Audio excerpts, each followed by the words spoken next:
Hi everyone, it's Miss Celeste here. We are on our last slide for part 8 in week 2 here.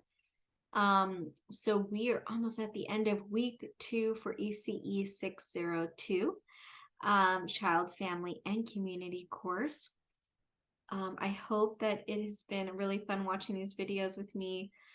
This is just a great opportunity for me to kind of dive into some of the course objectives and give some brief examples and just talk a little bit more about specific areas.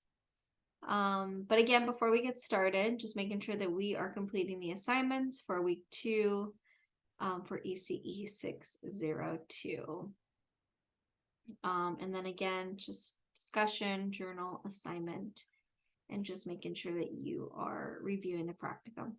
All specific details are in Canvas, so please log in and check out each of these areas in more detail so you can better familiarize yourself with the requirements, okay? All right, so tonight we are going to really focus on understanding family-centered approaches to child-age children. But first we're going to talk about family-centered and what that looks like, stages of development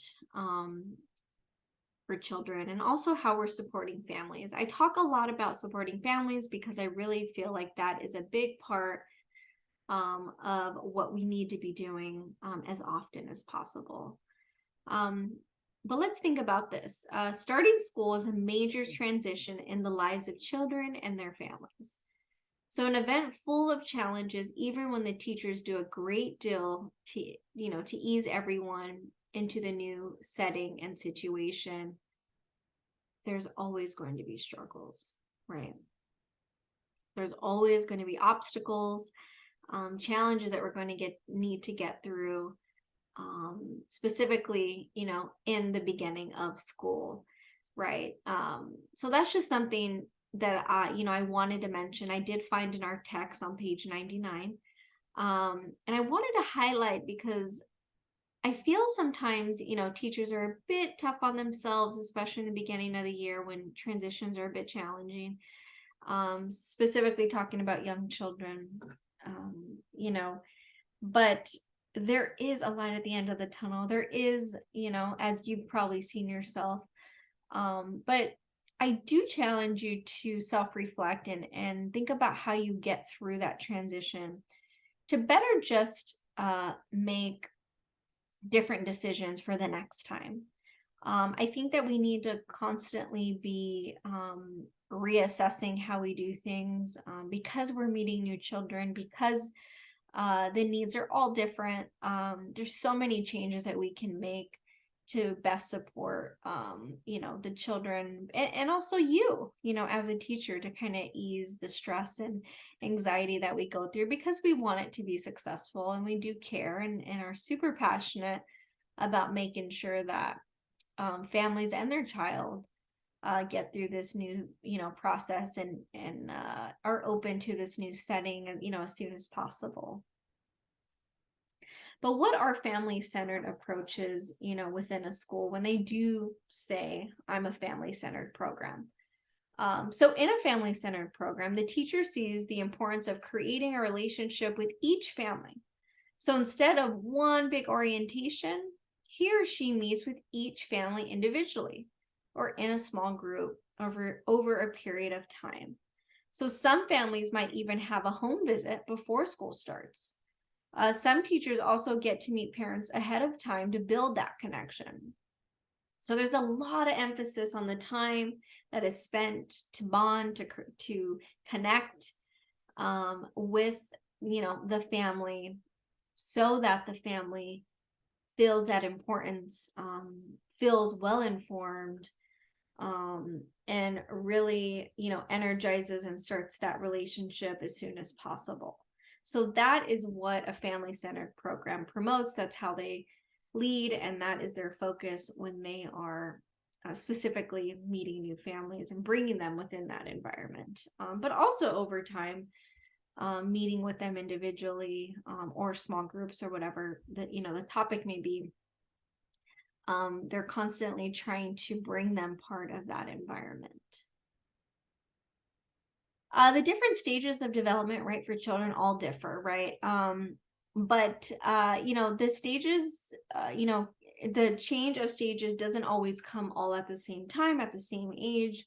And it is highly unlikely that this is the first transition phase of a child's life, right? So children starting kindergarten, for an example, have already moved through Erickson's first stage, which is right here to the right, of development, where trust is the major focus. So the transition happens during the first year, more or less. Erickson really believed, in these different stages of development and what is focused to the right. For an example, infancy, they really start to understand basic trust versus, mistrust and what that experience is. Toddler, 1 to 3 years old, they focus more on autonomy versus shame and doubt, etc. And then it leads into the preschool years and then school ages as well. Children, are in a transition in kindergarten. So leaving the stage or leaving that transition, can be challenging depending if children has started school before, or maybe this is their first experience. So it's also not to say that they're not going to experience different stages of development just because of a certain age, in my opinion. I think it all depends on their experiences, their environment has a lot to do with it. And what I mean is how they're going to react, how they're going to go through that process. Can look and be all different. But of course, by third grade, most children have, both, an understanding of themselves and kind of where, they stand. And not to say they're not, timid or afraid or, through that process, even specifically if it's a new environment. I know many children, by third grade, are still in that stage of doubt or in that stage of trying to determine trust and mistrust, and really trying to, obviously in different ways. But I definitely feel it has a lot to do with their, environments that they've been a part of. So it can look different for everybody. So supporting the family. So the key of understanding each family is really becoming a good communicator and implementing a number of approaches that encourage communication.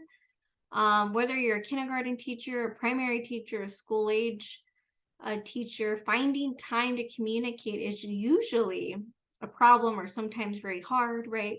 So teachers and parents have to look for opportunities to both have casual conversations and also planned ones as well, or scheduled ones. So, we really have to find those opportunities to connect and share about a child's day consistently. So most importantly, if there's any times that you have to have a challenging conversation with a parent to share, maybe not so great news, you would have established that great relationship. So the information coming from you just comes from a different tone, comes from a different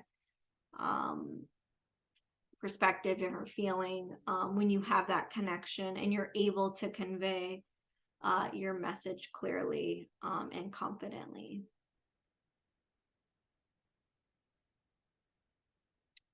But that is it for our slides here for week 2. Next week, we're going to get into week 3. I hope that these slides have been really helpful for you. Please reach out if you have any questions, but please stay healthy and I will see you next time. Thank you so much. Bye-bye.